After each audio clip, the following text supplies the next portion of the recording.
Cette édition du dimanche 27 février 2022. Bien le bonjour à tous et merci d'être sur STV. Opération Crème-Morte, réunie au sein du mouvement On a trop supporté. Les enseignants ont lancé un mouvement de grève le 21 février dernier pour dénoncer leurs conditions de vie jugées dérisoires. Une première concertation a eu lieu le 18 février. Entre autres membres du gouvernement, on a noté la présence du secrétaire général des services du Premier ministre, celle de Jacques Famendongo, de Pauline Nalova-Lyonga et de Grégoire Oona. Au sorti de là, les résolutions ont été jugées infécondes. Et le 22 février, au cours d'une réunion de crise tenue en présence de certains représentants de syndicats, le MINSEC a présenté l'action des pouvoirs publics en faveur de la résolution des problèmes des enseignants. On parle de tout ça dans un instant. On parlera également de cette fièvre du remaniement qui monte. Le chef de l'État tient en haleine l'opinion en faisant perdurer le suspense autour d'une réorganisation de l'équipe qui l'accompagne. Le moment est-il propice à un changement ? On parle de tout ça avec le docteur Patrick Riffoé. Il est enseignant, il est également militant du Rassemblement démocratique du peuple camerounais. Bonjour docteur et merci d'être avec nous ce dimanche. Bonjour Léla, bonjour au copanel, bonjour aux téléspectateurs de ce programme. Alors, est-ce qu'il y a une actualité en particulier qui a retenu votre attention cette semaine ? Écoutez, une actualité particulière, c'est bien évidemment le conflit qui a cours actuellement en Ukraine où le président Vladimir Poutine a décidé d'envahir ce pays. C'est une situation qui nous interpelle, nous qui appartenons à des petits États, parce que nous avons souvent eu à subir ces situations-là, que ce soit de manière directe ou indirecte de la part des pays occidentaux.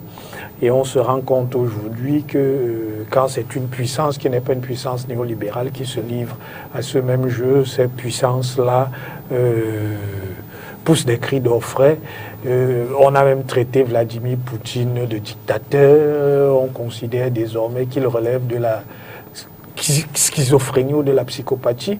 Moi, je ne sache pas que personne n'ait jamais traité Sarkozy, qui a fait tuer Kadhafi, de psychopathe. Donc, je pense que nous devons savoir garder la mesure des choses. Il faut que les Occidentaux, notamment les tenants de l'idéologie néolibérale, se ressaisissent, parce que ce que les Russes font aujourd'hui, c'est ce qu'ils font de manière quasi quotidienne dans les pays africains. Et je pense que ce qui est en train de se passer aujourd'hui va peut-être amener tout le monde à s'asseoir sur la table et à redéfinir l'ordre international, parce que les règles qui régissent cet ordre-là sont des règles en fait qui ne s'appliquent qu'aux plus faibles. Les plus forts, ces règles ne sont pas valables pour eux.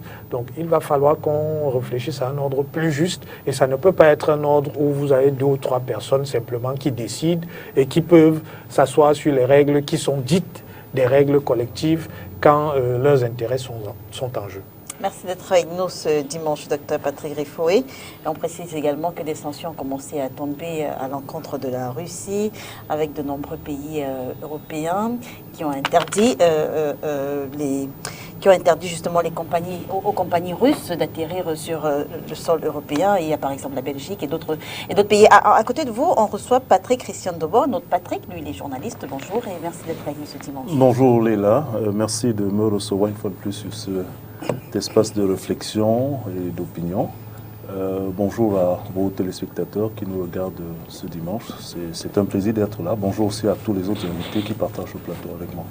Alors, est-ce qu'il y a une actualité également qui a retenu votre attention cette semaine ? De manière indiscutable, c'est la même actualité, parce qu'elle s'impose à nous avec différentes façons de lire cette actualité. Au-delà de la violence qu'on peut remarquer dans tout conflit où les armes interviennent, des pertes en vies humaines qu'il faut déplorer, les destructions des biens des personnes, les mouvements migratoires qu'on va surtout constater, et même le sort d'autres individus qui, partis de leur territoire, on a des compatriotes sans doute là-bas en Ukraine, des jeunes étudiants ou bien d'autres Camerounais, comme on en trouve partout dans le monde, qui feraient des affaires là-bas. Cela laisse beaucoup d'amertume, mais surtout nous amène à voir, comme le disait à l'instant Patrick Riffoé, ce qui nous amène à revoir les grilles de lecture des relations et de la géopolitique mondiale. Comment les situations peuvent être appréciées si elles viennent d'une certaine entité et peut-être pas de l'autre. Donc cela peut aussi remettre à plat la redistribution des cartes en matière d'influence sur l'échiquier mondial. Mais enfin, cela nous laisse comprendre, comme cela était d'ailleurs d'actualité bien avant, la fragilité des équilibres de ce monde et la facilité avec laquelle on peut basculer d'un État ou d'un pseudo-État d'accalmie mondiale à un conflit généralisé. Parce que rien ne nous fait croire qu'on ne peut pas arriver à un conflit généralisé. On a connu des grandes guerres, la première, la deuxième. Beaucoup ont souvent annoncé la troisième. On a vu dans le même phénomène la Russie et les États-Unis en ce qui concernait Cuba. Là, c'était tout près de la frontière des États-Unis en ce temps-là. On a vu comment les États-Unis étaient prêts à aller à l'affront parce que soupçonnant l'installation des bases russes du côté de Cuba. On a l'impression que l'histoire se répète aujourd'hui, mais sauf que là, c'est à la frontière de la Russie, avec des appréciations différentes cette fois-ci. Donc, pour conclure avec cette appréciation de cette actualité cette semaine, je dirais simplement que la Russie et l'Ukraine, puisqu'il s'agit de ces deux pays-là, nous offrent une belle possibilité de relire les relations internationales et l'équilibre du monde en matière d'influence. Vous parlez d'équilibre du monde, il y a justement des pays comme le Portugal qui également apportent leur contribution, leur aide à l'Ukraine en envoyant justement du matériel militaire. Merci d'être avec nous ce dimanche, Patrick Christian Dobo. Face à vous, on reçoit Franck Essi, il est militant du CPP, il est également membre de Stand Up for Cameroun. Bonjour et merci d'être avec nous ce dimanche. Bonjour Lila, bonjour à tous et celles qui nous regardent et bien sûr à nos co-panélistes. Alors, sur la même question, est-ce qu'il y a une actualité en particulier qui a retenu votre attention Je dirais que c'est la même mais sous un autre prisme. Moi, je suis un Africain du Cameroun. Vous allez parler des Camerounais qui sont en Ukraine et de la non-réaction du non pas de la non-réaction. J'ai vu un communiqué, j'ai vu un numéro qui a été communiqué par les officiels camerounais qui commencent à penser l'organisation de l'accompagnement des Camerounais. C'est une bonne chose. Je ne sais pas ce qu'il en est dans la réalité. Nous sommes dans un pays où on est souvent habitué à un écart entre ce qui est dit et ce qui est fait. J'espère que les choses se passent bien. Je suis en contact avec des camarades de Stand Up for Cameroun, notamment qui sont en études d'ingénierie au niveau de la seconde ville d'Ukraine qui a été attaquée. Je crois que c'est Kharkiv et qui justement ont commencé à se déplacer.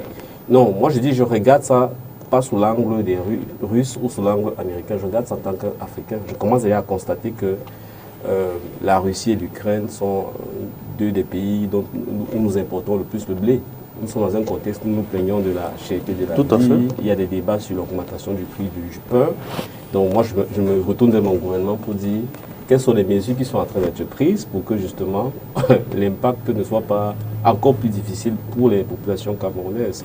Bien sûr, même si l'OPEP va décider de compenser un peu la perturbation de la production de pétrole de la Russie, il est clair qu'il y aura une augmentation du coût du carburant, donc du coût des transports. Donc ça aura aussi un impact sur beaucoup de biens et services. Donc là aussi, ce sont nos autorités qui sont interpellées. Quelles sont les réponses qui sont en train d'être mises en place?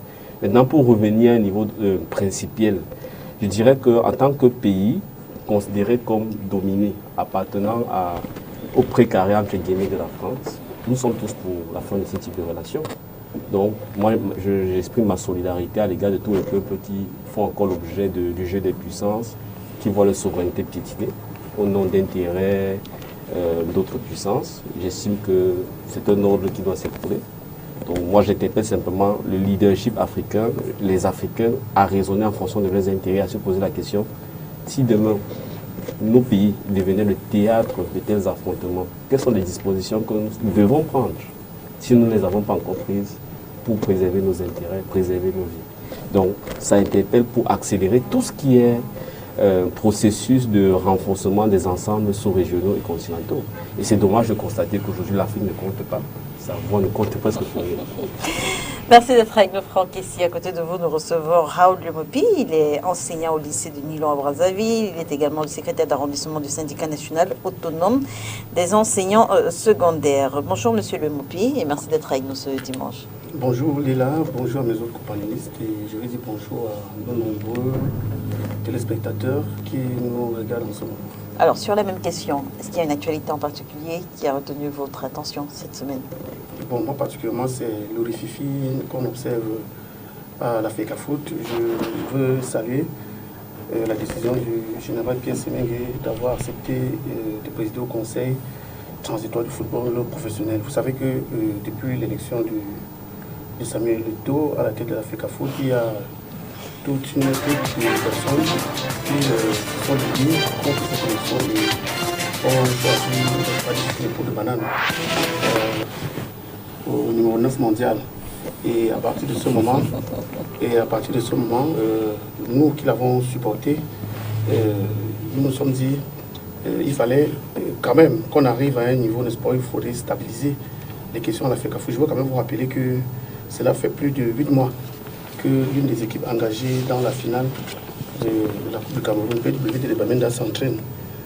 C'est une curiosité planétaire parce qu'on n'a jamais vu cela quelque part. Je crois que l'élection de Samuel Eto'o est à peu près comme un défi que l'histoire a lancé, n'est-ce pas, à tous ceux qui veulent tuer le football camerounais de l'intérieur, un défi que l'histoire leur a lancé, de se calmer et de laisser pour une fois de plus, une fois peut-être, ceux qu'il faut à la place qu'il faut. Samuel Eto'o est un footballeur de renommée internationale et si le sort a voulu le placer à la tête du football camerounais, je crois que nous devons l'accompagner et c'est la raison pour laquelle j'ai commencé par tirer un coup de chapeau au général Semengue, n'est-ce pas, pour son sens élevé d'ouverture afin que les choses puissent se dérouler comme on l'entend. Mais je voudrais quand même aussi rappeler que Samuel Eto'o a mis sur pied la direction du développement du football local. Vous savez que dans un passé récent, on n'avait pas une très bonne lisibilité sur la trajectoire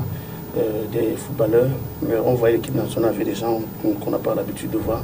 Mais quand même, je crois qu'avec le développement du football local, on va arriver à un niveau où on va célébrer aussi les footballeurs locaux. Vous avez vu pendant la CAN, l'équipe d'Égypte qui a aligné, n'est-ce pas, 7 footballeurs locaux contre 5 internationaux. Et on a fait des statistiques pour faire remarquer que des 24 équipes engagées dans la CAN, près de 17 avaient des entraîneurs locaux. Moi, je suis de ceux qui pensent qu'on doit donner la chance à nos frères, quand ils ont le talent, de montrer de quoi ils sont capables. Tous ceux qui veulent tirer les gens vers le bas, qui veulent faire un nivellement par le bas, nous serons là pour les pourchasser. D'accord. Merci d'être avec nous ce dimanche. Je note, messieurs, que personne n'a parlé de l'affaire crypto-monnaie et de l'IPLIMAL. Je ne sais pas si je prononce bien. Non, si vous voulez, il faut que les autorités de régulation de toutes ces questions financières se saisissent de cette affaire. C'est inacceptable qu'on assiste à ce ping-pong. Les gens s'expriment, les souscripteurs sont au désarroi et les autorités ne jouent pas leur rôle.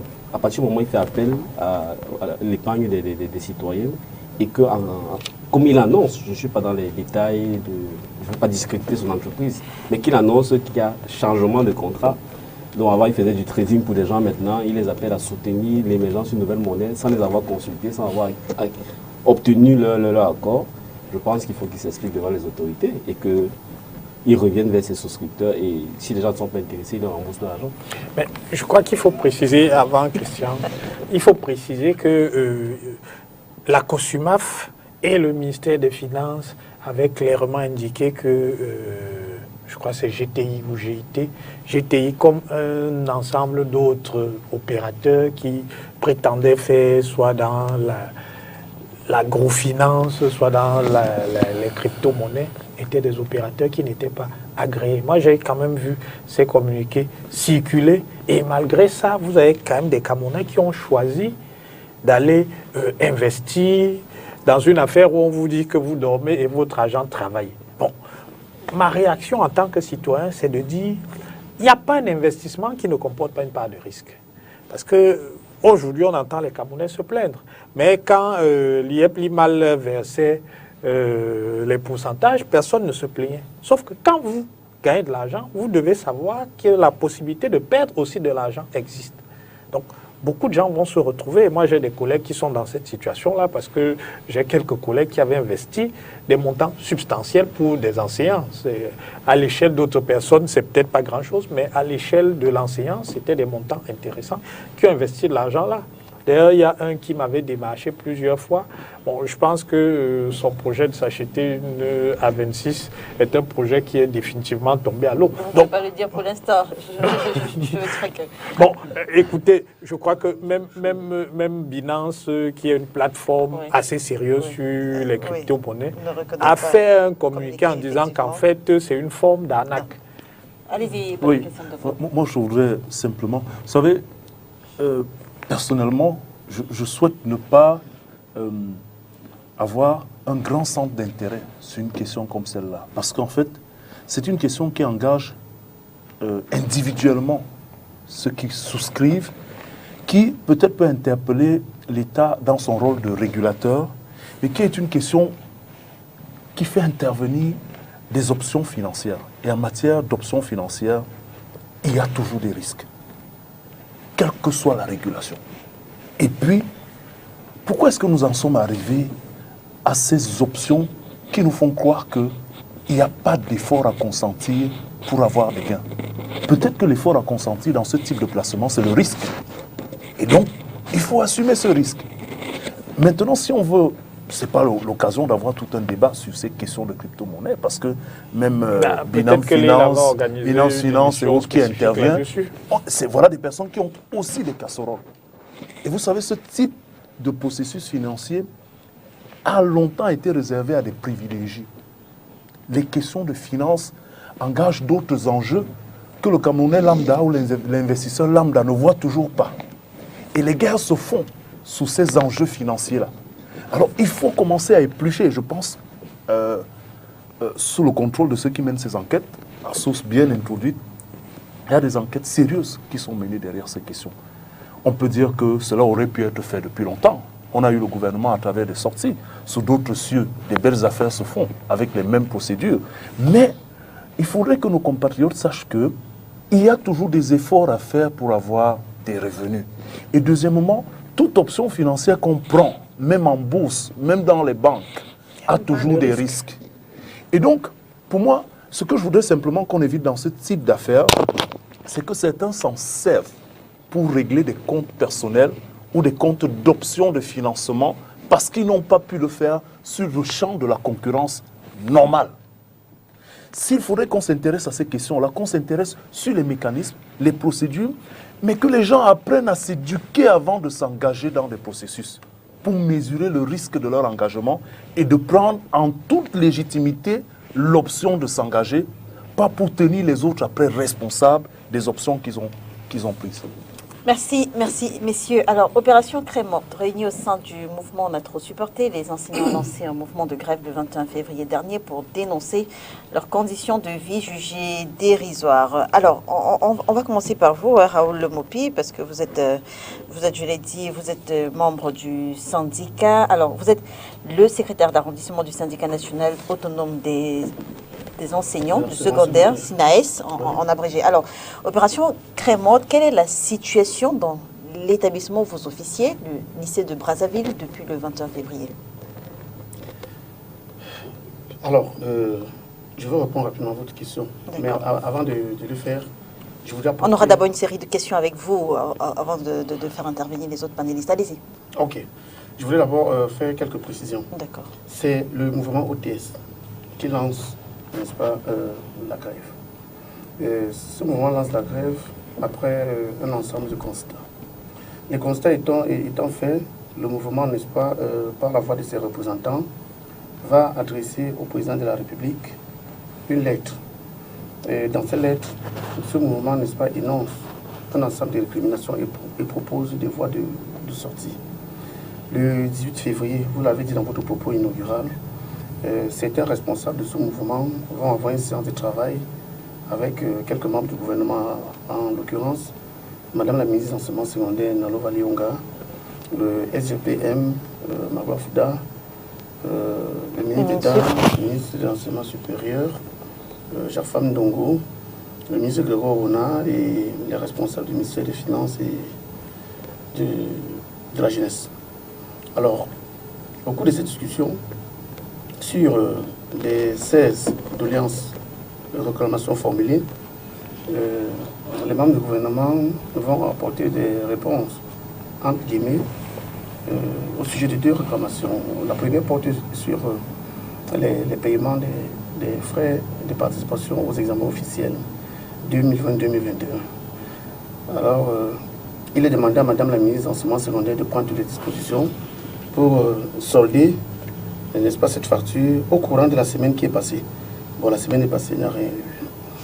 Il a été aussi demandé au ministre des Finances de prendre toutes les dispositions, n'est-ce pas, pour phaser les compléments de salaire. Parce que, qu'on dise clairement à vos téléspectateurs, que lorsqu'un enseignant sort de l'école normale supérieure, il peut passer entre 1 et 10 ans sur le terrain sans avoir de salaire. Et une fois que le salaire est positionné, on se surprend de constater qu'il ne s'agit pas du salaire dans sa totalité. Je veux dire, sur quelle base est-ce que le nombre d'années est arrêté? Ce n'est pas... il n'y a pas une norme qui régule? Pas de norme. Pas de norme. C'est-à-dire que c'est à la tête du client, si on peut le dire ainsi. Pour avoir la chance, vous faites 2 ans, certains peuvent faire 4 ans, 5 ans. Je crois qu'on a vu le collègue Amidou qui a fait 11 ans.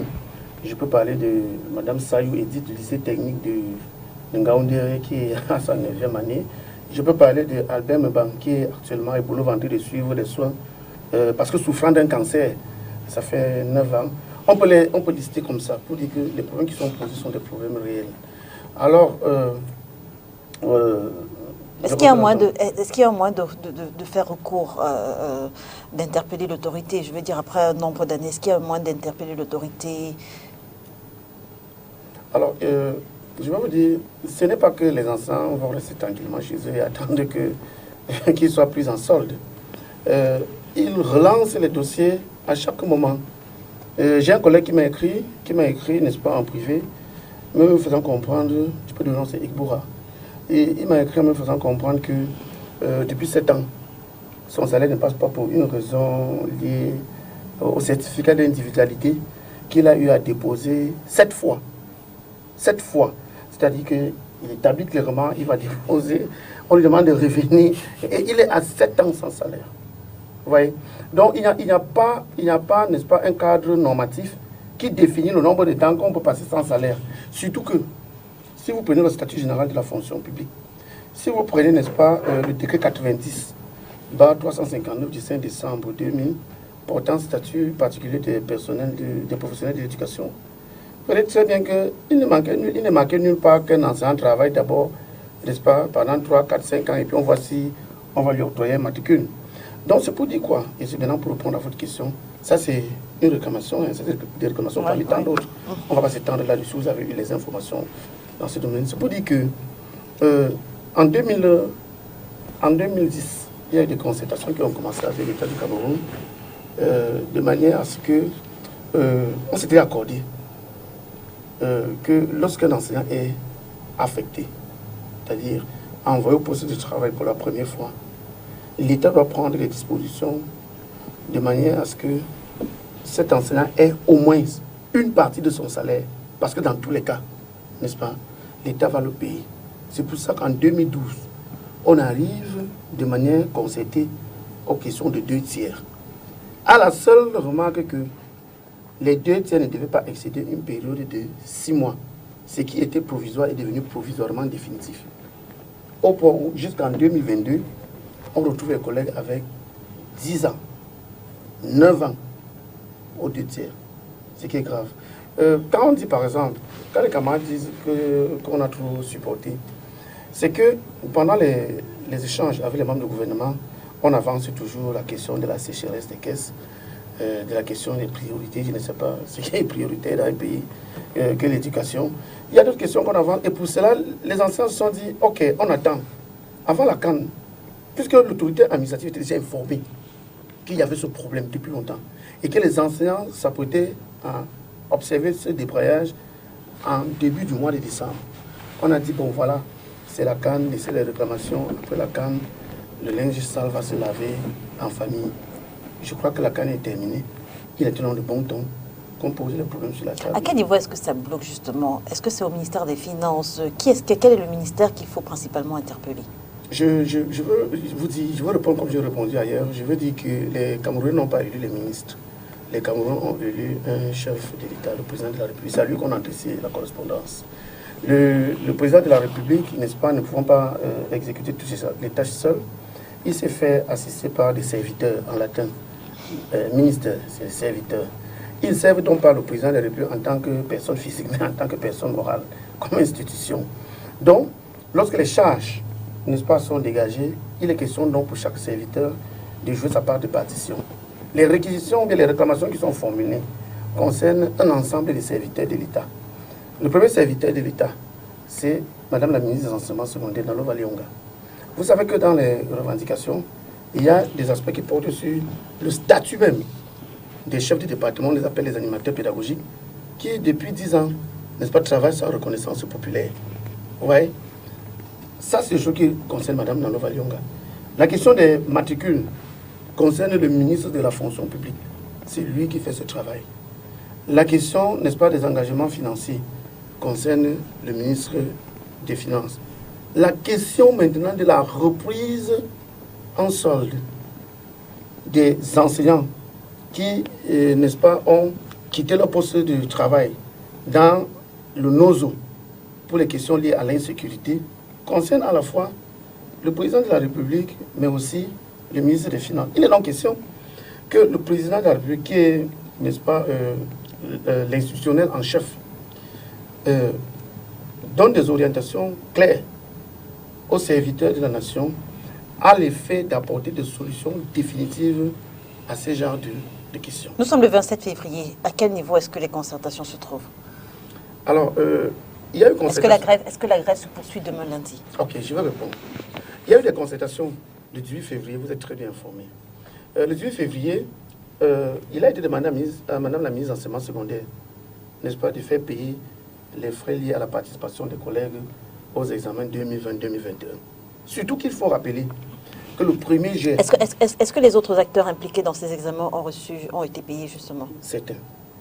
Il faut rappeler que le 1er juin 2021, une circulaire du SGPR, le ministre d'État Ferdinand Gongo, instruisait déjà Madame la ministre des Enseignements secondaires en liaison avec le ministre des Finances de prendre toutes les dispositions pour que les acteurs soient soldés. Les acteurs ayant intervenu dans la chaîne des évaluations de 2020-2021 soient soldés.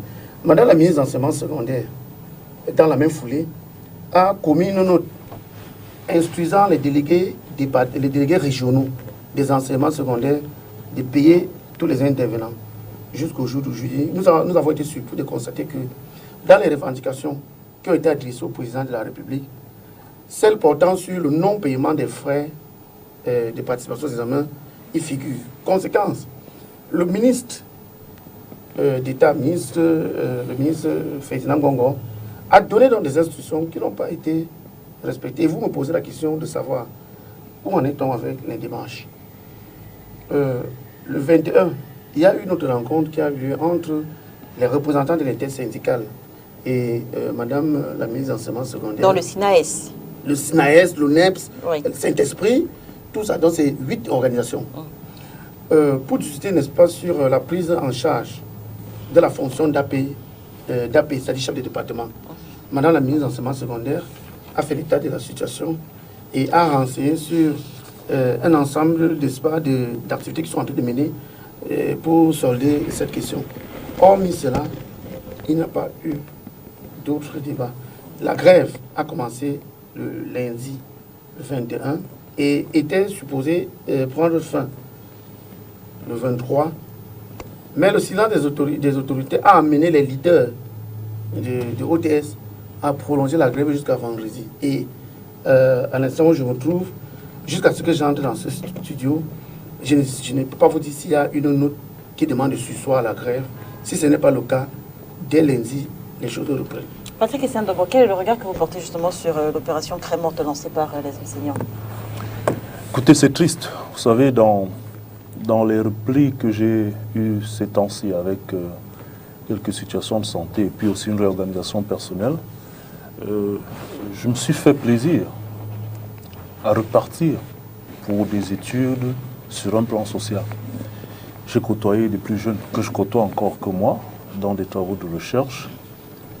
Et lorsque cette actualité de la grève des enseignants est arrivée, j'ai essayé d'examiner, de regarder cette fois-ci avec un regard professionnel de journaliste, les comportements à la fois des enseignants et des étudiants. On parle aujourd'hui avec beaucoup d'emphase du secondaire, mais c'est tout le système éducatif. qu'il faut revoir. Le sort des enseignants est aujourd'hui mis en avant. Les enseignants du secondaire peut-être portent le flambeau de cette revendication aujourd'hui, mais n'oubliez pas qu'il y a quelque temps, ceux du primaire étaient aussi en avant. Ceux de l'enseignement supérieur, le CINES et tous. Je veux dire que ça fait mal parce que tout ce que vivent ces enseignants ne fait qu'avoir une coloration sur la qualité de la formation qui est transmise aux apprenants, à notre jeunesse. Et malheureusement, on peut se moquer ou bien on peut s'en servir parfois pour pointer du doigt la jeunesse en disant que cette jeunesse est devenue aujourd'hui à la fois incompétente, peu qualifiée sur le plan académique, avec toutes les erreurs et les tares qu'on peut taxer à cette jeunesse. Mais en réalité, on oublie que c'est tout cet environnement qui contribue à façonner cette jeunesse aujourd'hui. Parce que si vous avez clochardisé l'enseignant, si cet enseignant en vient toujours à obtenir le peu qu'il obtient, parce qu'il va dans la rue, parce qu'il grève, si aujourd'hui nous pensons que l'enseignant est obligé à chaque fois de menacer, de gréver, pour que les éléments et les mécanismes qui sont statutaires et qui devaient être, on a envie de dire, automatiques, ne se produisent qu'à l'issue des confrontations et des grèves, on a un gros problème. Et l'une des choses que je voudrais relever, au-delà de ce caractère assez déplorable, c'est les injustices qui s'accompagnent de cette situation. Parce que lorsque vous l'avez entendu parler tout à l'heure, vous avez l'impression qu'il y en a qui ne vivent pas le même sort. Parce que forcément, par le coût des relations, ou bien qui cèdent à un certain nombre de chantages, à un certain nombre de mécanismes mis en place plus ou moins volontairement, pour amener quelques-uns sous le poids de ce qu'ils vivent à céder. Il y en a qui ne vivent pas cette pression. Donc je vois là aussi des injustices. Et moi, personnellement, c'est ce qui me fait mal. Que le sort des enseignants soit effectivement fractionné en fonction du relationnel, des petites capacités que les uns et les autres ont de pouvoir faire avancer leur dossier. Donc on n'a plus le sort de l'enseignant globalement, on a le sort de l'enseignant, mais avec des petits groupuscules en fonction des influences. Donc il y a l'injustice. Et deuxièmement, je voudrais aussi déplorer quand même parfois l'absence de solidarité. Parce qu'on ne parle pas de cette histoire d'aujourd'hui. Cela peut se présenter aujourd'hui pour les enseignants comme dans d'autres corps de métier. Mais la solidarité des enseignants a souvent fait défaut dans la capacité des enseignants à présenter d'une seule voix les problèmes de façon fondamentale pour obtenir des résultats. Et c'est une caractéristique qui s'étend à l'échelle nationale. Dans d'autres corps de métier, on a l'impression que dès que votre problème individuellement est résolu, ou que vous avez des petits circuits pour résoudre votre problème, vous oubliez le sort qui est réservé à la famille à laquelle vous appartenez. Donc, injustice et parfois aussi manque de solidarité. Alors, Patrick Rifoué, selon votre homonyme, Patrick Christian, d'abord, c'est la condition de l'enseignant en général, primaire, secondaire et supérieur, qu'il est important, qu'il faut revoir aujourd'hui. Alors, vous êtes également enseignant, mais dans le supérieur, est-ce que vous vous sentez concerné par le mouvement On a trop supporté? Est-ce que ça vous interpelle? Écoutez, je suis enseignant, je n'interviens pas dans le même cycle, mais je suis sensible aux difficultés que ces collègues peuvent avoir dans l'exercice de leur métier. Ça va de soi. Mais les problématiques ne sont absolument pas les mêmes en fonction du cycle. C'est-à-dire, si vous enseignez dans le cycle de base, c'est-à-dire la maternelle et le primaire, vous n'avez pas le même type de problématique que si vous enseignez dans le secondaire, et les problèmes ne sont pas les mêmes que si vous enseignez au supérieur où moi j'interviens. Par exemple, les enseignants, je crois que les enseignants du cycle de base commencent à 105 000. Je pense que ceux du secondaire, Raoul me corrigera peut-être, commencent à un peu plus de 200 000. C'est bien ça? Pas encore. Donc, pas encore, c'est-à-dire? Pas encore, c'est-à-dire qu'on n'est pas encore à ce niveau. Vous êtes à quel niveau? Je vais le dire en off. Non, mais il n'y a rien à dire. Je crois qu'il n'y a rien à cacher. Non, c'est pour dire simplement que les dispositions salariales dépendent, n'est-ce pas, du cycle que vous avez eu à faire soit étant l'école normale dans les autres écoles, c'est-à-dire comme l'INSET, n'est-ce pas? Il y en a qui entrent à l'école normale supérieure avec le niveau bac. Ils font 3 ans. Là, c'est Il y en a aussi qui rentrent avec le niveau Cela- bac. ce- ce- Ils font 5 ans. Tout comme il y en a qui entrent avec le niveau licence. Je veux dire, quels sont les salaires pour les différentes catégories? Oui. Est-ce que, Bon, est-ce- je crois est-ce que vous ça voulez- fait DIPES 1 ou DIPES 2. Oui, DIPES 1, DIPES 2, c'est vrai? Voilà, Ça DIPES tourne 2, de vous 198. voilà, DIPES 2, vous commencez Ça à... tourne à tous les 198. Oui, DIPES Donc ça 1, tourne donc autour de bac plus 198 000. 3, bac plus Ok. 3, vous commencez à 198. Non, vous avez dit bien DIPES 2. DIPES 2, Oui. 198. OK. Bon, je crois que... Et on paie 2 tiers après voilà. 10 ans. Bon, là, c'est un autre problème. Ensuite, vous avez les enseignants du supérieur. Je crois qu'au supérieur, on commence autour de 300 000. Quand vous commencez dans le métier, vous commencez autour de 300 000. Donc, déjà, sur le plan salarial, le traitement n'est pas le même.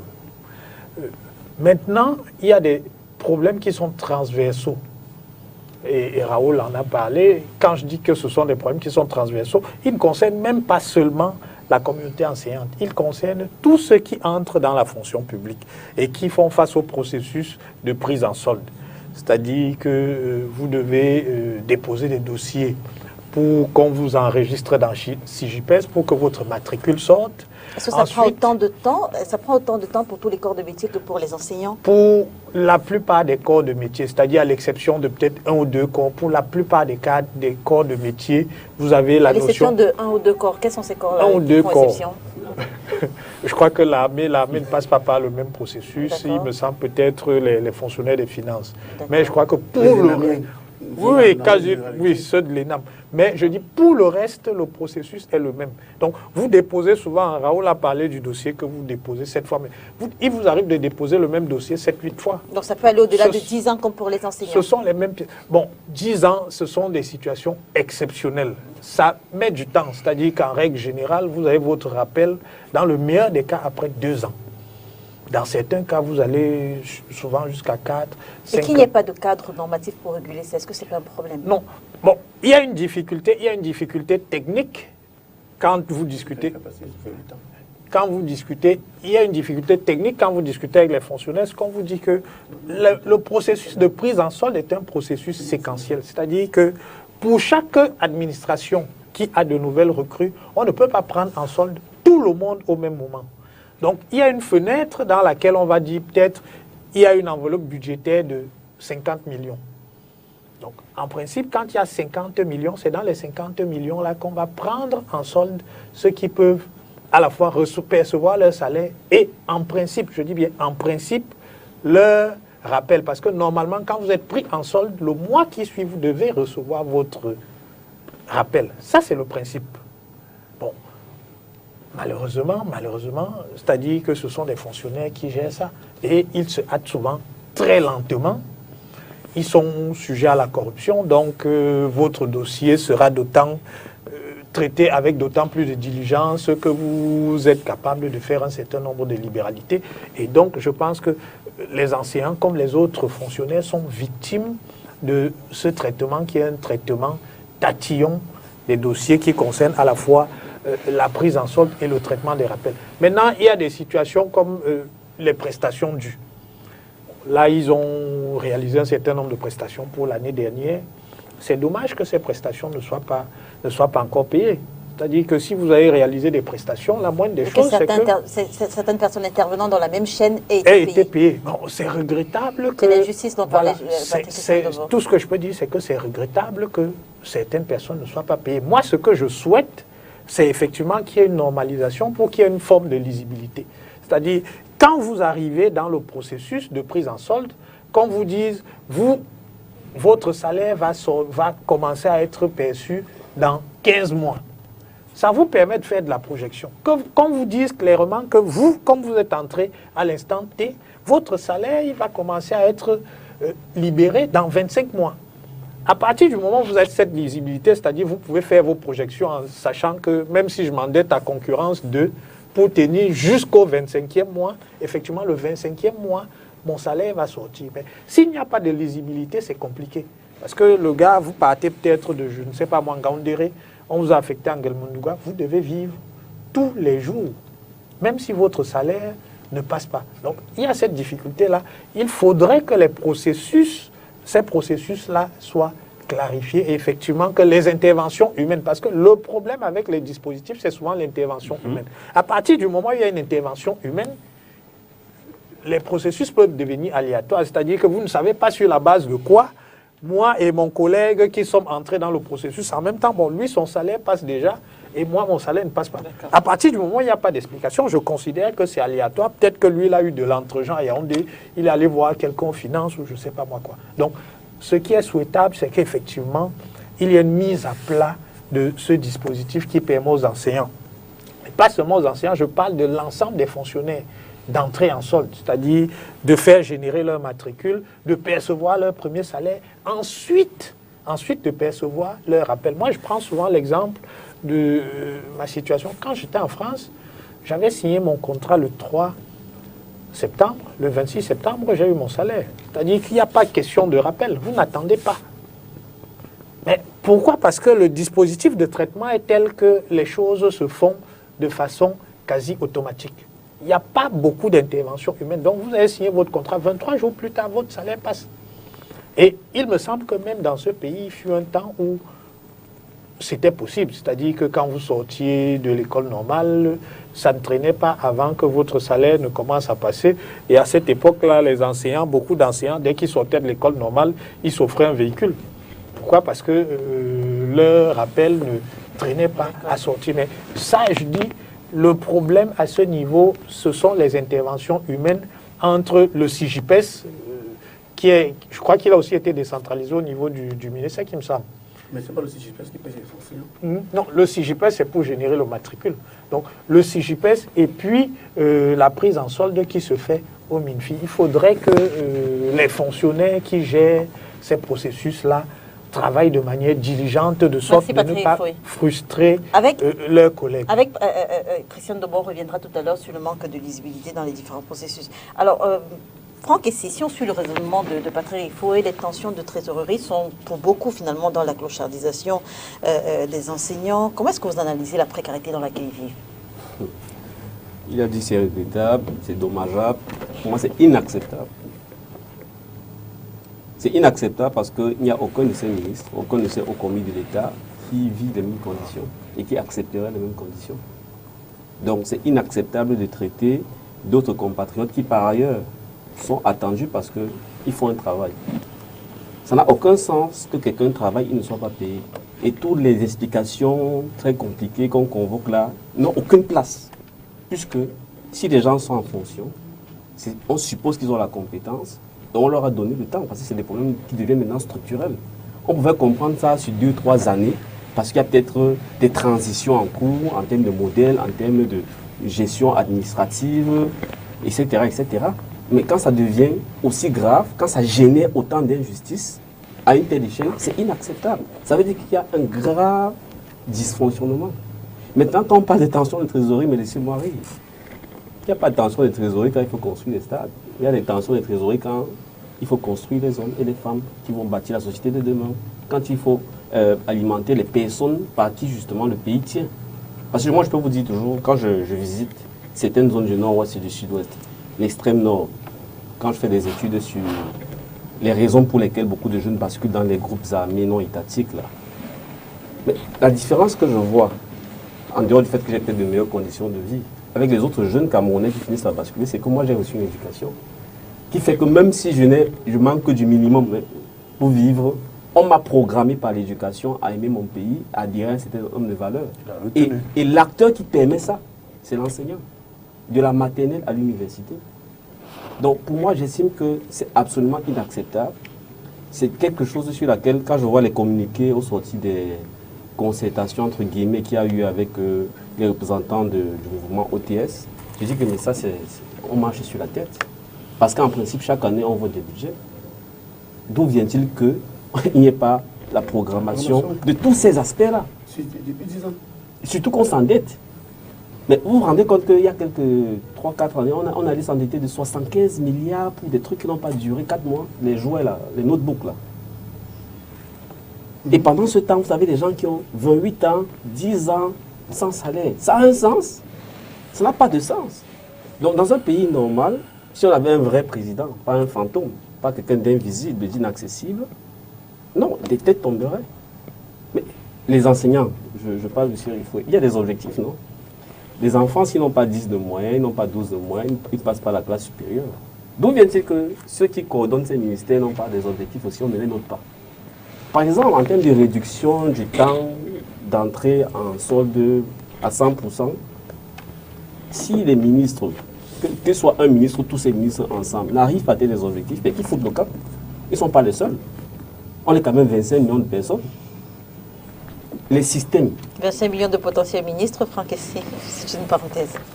Le cerveau, non, 25 millions de cerveaux qui peuvent réfléchir. Je crois que, franchement, il y a des choses que, ce n'est qu'avec ces grands profs-là et ces grands ministres-là, avec les grosses vestes, ils sont en avant sur tout. Ils ont les dernières vestes, ils ont les dernières voitures, ils ont les derniers téléphones, mais ils ont des systèmes de gestion du pays qui ramènent à 1960.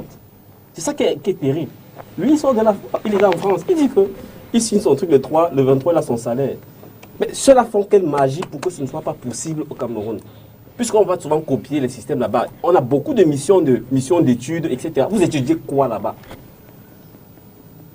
Donc à un moment, il ne faut pas entrer dans trop de détails et machin. Ces gens, s'ils ne sont pas capables, faisons même méthode radicale, allons comme au privé. Faisons un appel d'offres. Quels sont les gens qui sont capables de résoudre ce problème sur 2 ans? Apportez-nous des solutions informatiques, logicielles, etc. Vous verrez qu'au niveau national, au niveau international, il y aura des solutions. Et ça ne peut pas être une affaire d'argent, parce que même s'il faut payer les enseignants en s'endettant, voilà les endettements qui ont un sens. Pas pour construire des stades.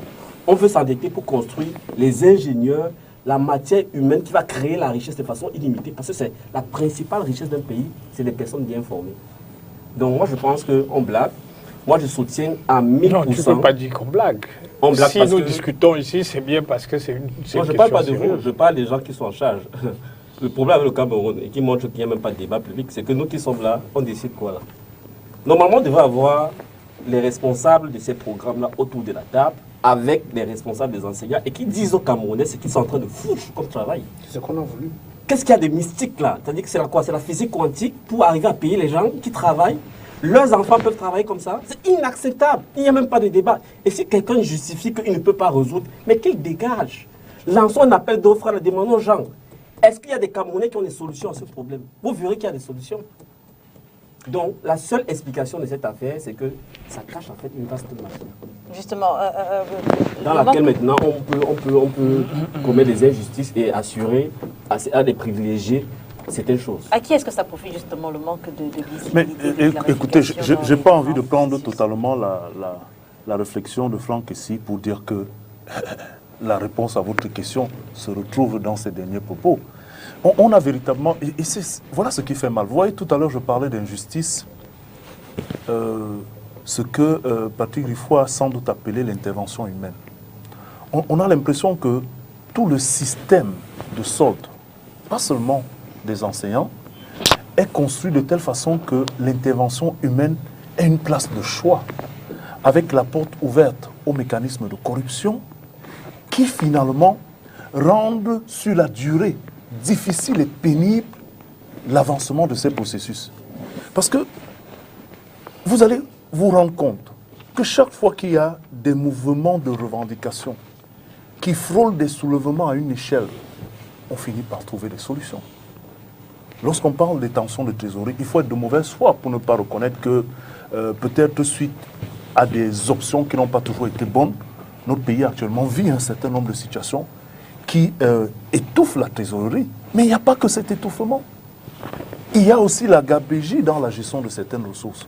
Et quand vous voyez que chaque fois que nous avons des revendications à un certain niveau et que des solutions sont trouvées, on se pose bien la question de savoir, ces solutions qui sont trouvées après des revendications de ce qui aurait dû être automatique, pourquoi n'avoir pas anticipé pour trouver ces solutions-là? Et voilà, à qui profite finalement cet état de choses? On a simplement l'impression que c'est construit volontairement. Même si on doit reconnaître les mécanismes et les difficultés du trésor public actuellement, on se rend bien compte que ce trésor public, malgré toutes ces difficultés, a encore la capacité en situation d'urgence de résoudre des problèmes.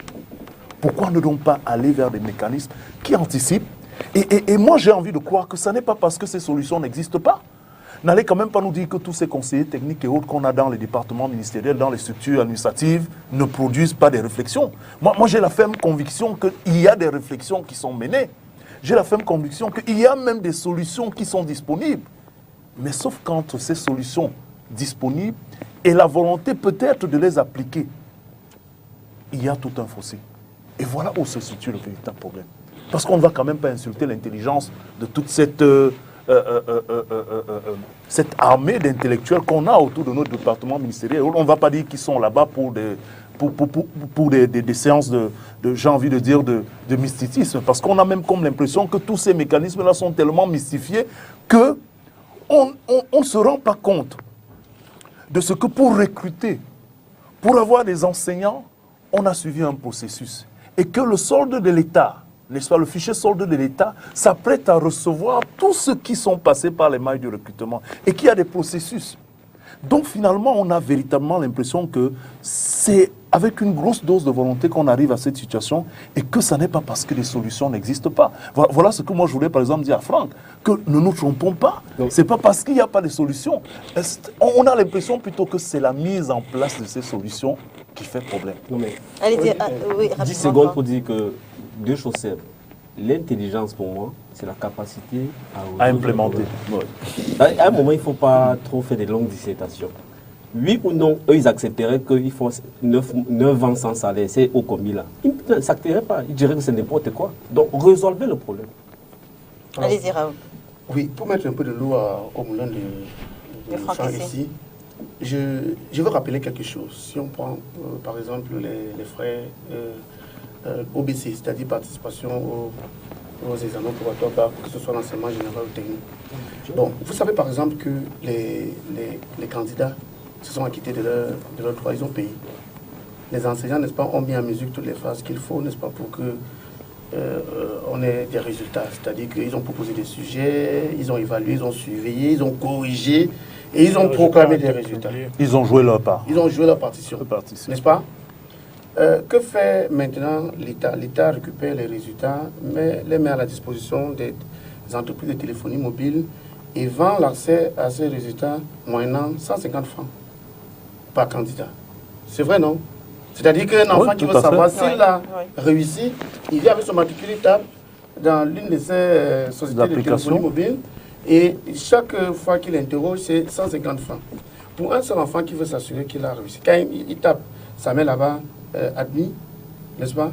Il annonce peut-être à sa maman ou bien à son proche, je viens de réussir. Bon, sa mère pour s'assurer va aussi taper. Le cousin, l'oncle va taper. Peut-être son papa qui n'est pas... Donc derrière un candidat, on peut avoir 20. Pour un candidat, pour un candidat Obama, si on met 4, ça veut dire qu'on a 600 francs. D'accord? Ceux qui tapent ne sont pas que les candidats qui sont sûrs d'être admis. Il y en a aussi qui vont être refusés. Alors, vous voyez que lorsque nous parlons, n'est-ce pas, de la mauvaise foi, c'est que on vend le produit du travail des enseignants alors que les acteurs principaux n'ont pas été payés.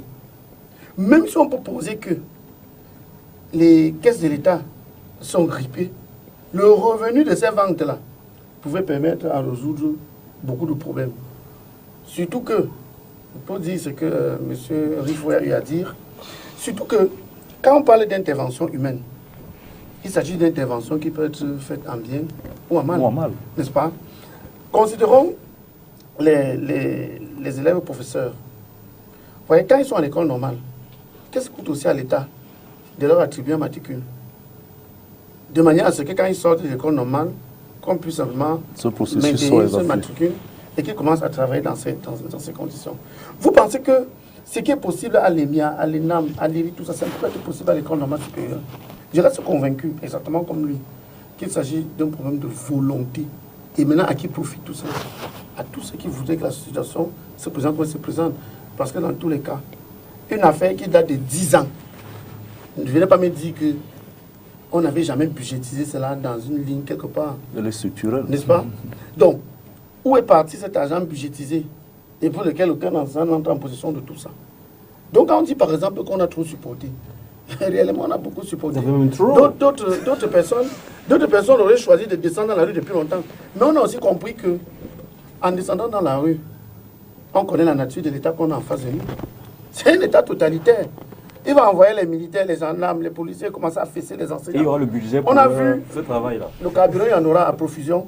Et certains vont même maintenir la grève à l'effet de convaincre l'État que la situation est très compliquée et elle n'est pas encore sous contrôle. Question toujours de se faire des fonds. Nous nous sommes dit que, au lieu de descendre dans la rue, on reste dans les établissements scolaires. On n'enseigne pas.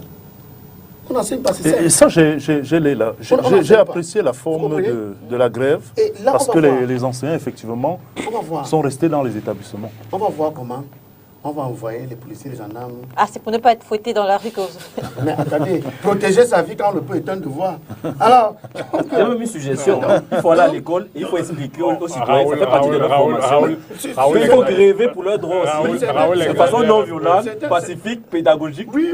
Mais moi, j'ai vu des élèves, être solidaires de la cause des enseignants. J'ai vu des élèves, et je pense que dans les instructions des leaders du mouvement, il est demandé aux enseignants de veiller à l'ordre dans les salles de classe. J'ai quand même apprécié la démarche, comparée aux précédentes formules, de veiller à l'ordre dans les salles de classe, de rester jusqu'aux heures indiquées avant le retour. Donc, je pense que c'était un peu plus... Et pour répondre à la question d'Hélène, là, parce qu'elle m'a posé une question en termes de cette émission, comment se porte la grève? Moi, je vais vous dire, elle se porte très bien. Elle se porte très bien. Vous n'avez qu'à voir les communiqués des proviseurs, délégués des bâtiments. J'ai même vu l'autre d'un préfet, qui demandait, qui convoquait les enseignants, faisant comprendre que, bon, voilà, vous êtes en train de faire la grève, tout cela. Mais la grève est d'abord institutionnelle. La grève est institutionnelle, c'est-à-dire que le législateur lui-même a prévu que lorsque ça ne marche pas, voilà la procédure. Vous avez votre liberté de faire grève. Alors, et chaque fois que nous faisons grève, qu'on ne fasse pas croire à l'opinion nationale que nous le faisons parce que nous sommes des anti-républicains. C'est parce que nous sommes des vrais patriotes que nous faisons grève. Parce que c'est l'avenir, non seulement des enfants, de faire de la République. C'est l'avenir de toute la République qui est engagée. Si nous nous mettons dans une posture où on va dire que vous allez travailler 10 ans sans salaire, pour certains 15 ans.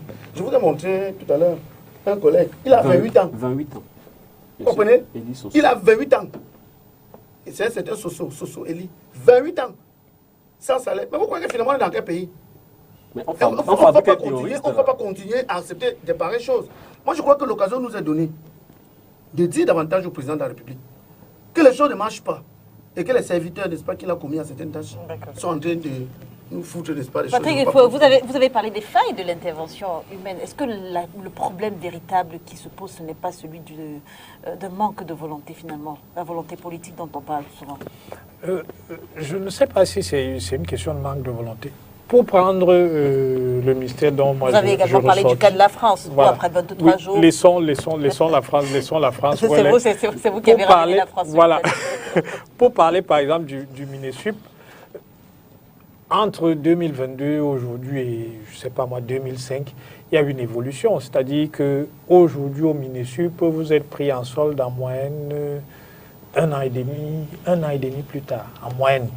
Mais les aînés qui sont entrés dans les années 2000, quand nous on leur parle de notre expérience, ils nous disent qu'il y a eu beaucoup de progrès. Vous êtes chanceux. À notre époque, on mettait 4-5 ans. Mais cette amélioration était possible. Pourquoi? Parce qu'il y a eu un certain nombre de dispositifs. On a décentralisé le CIGIPES au MINESUP. Il y a une cellule du MINFI au MINESUP. Il y a la cellule du SINES. Voilà. Il y a une cellule du... Mais quand je dis qu'il y a une amélioration, effectivement, le syndicat travaille. Après, mais les revendications... il voulait juste que vous souligniez, effectivement. Il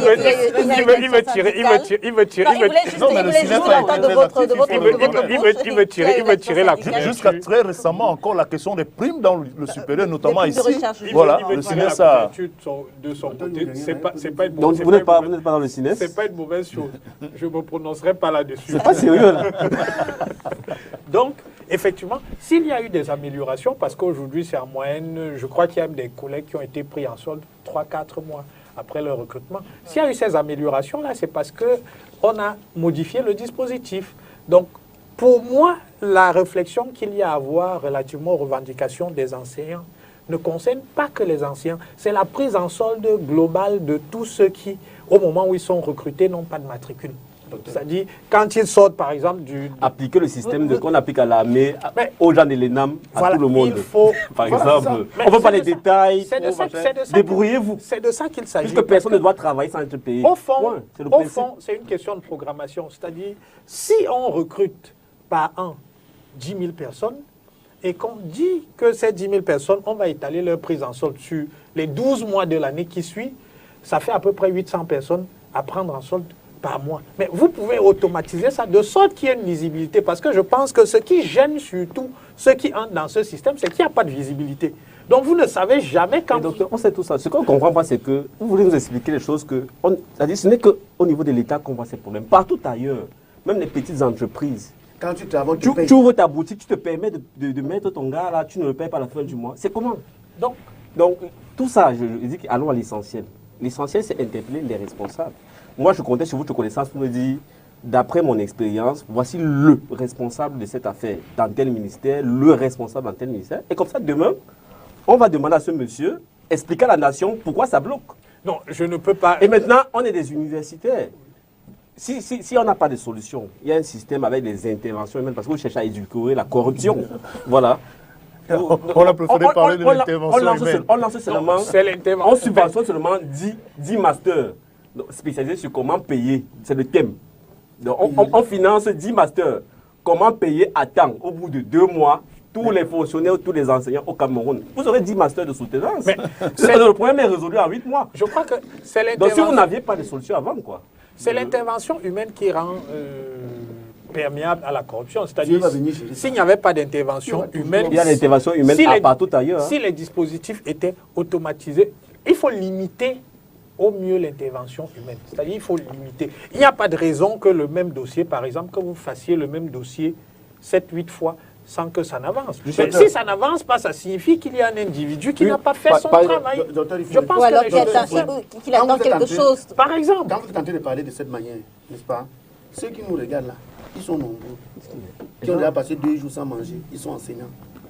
Ils sont situés partout, là, Guidigui, Kolofata, Moutourwa, tout ça. Vous croyez qu'ils perçoivent votre discours là comment? Ils ont un problème clair. Nous sommes à 4 ans sans salaire. Nous avons des charges.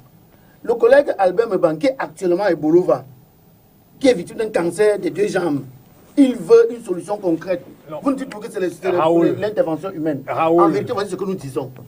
Moi, je vous suis très bien. C'est vous qui ne me suivez pas. Non, attendez, voici ce que nous disons. Nous disons que s'il y a de la volonté, le problème est résolu en moins de 2 jours.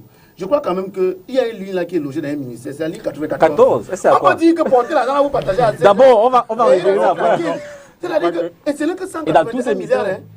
Écoutez, ce n'est que 181 milliards. Est-ce que vous savez ce qui se passe? 181 milliards, ce n'est pas que... Ce n'est que... La cérémonie d'ouverture de la canne a coûté combien? Ce n'est que 181 milliards. Je n'ai pas les chiffres. Si tu les as, tu nous les donnes. Non, c'est des sommes avoisinantes. Docteur, comprenons-nous. Dans la projection de l'État, l'État s'est dit, bon voilà, on va mettre à la disposition des anciens 31 milliards chaque année. Cela fait 6 ans, n'est-ce pas?